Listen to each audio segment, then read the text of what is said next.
Hello friends, welcome to Kavya's kitchen A to Z। आज मैं आपके साथ ही प्रॉन्स की बहुत ही डिलीशियस रेसिपी शेयर करूंगी। रेसिपी पूरी देखने के बाद अच्छी लगी तो प्लीज़ चैनल को सब्सक्राइब कीजिए, रेसिपी को शेयर ज़रूर कीजिए। तो यहाँ पे मैंने हाफ़ kg किंग प्रॉन्स लिए हैं। अच्छे से धो के साफ़ करके मैंने इसे यहाँ पे रख दिया है।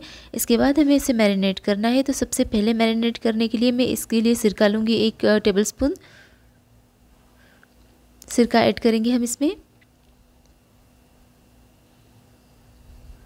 इसके बाद 2 टेबलस्पून में कश्मीरी लाल मिर्च ऐड करूंगी इसमें। धनिया पाउडर ऐड करेंगे 1 टेबलस्पून।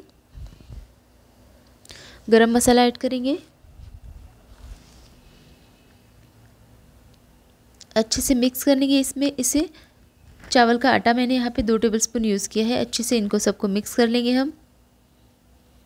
इसके बाद नमक ऐड करेंगे 1 टेबलस्पून।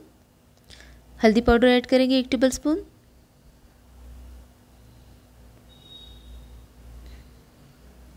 इसके बाद 1 टेबलस्पून में यहाँ पे खसखस भी ले रही हूँ। खसखस को अच्छे से मिक्स करेंगे। और कॉर्नफ्लोर मैंने इसमें 2 टेबलस्पून ऐड किया है। ये सोया सॉस है तो सोया सॉस को ऐड करेंगे इसमें।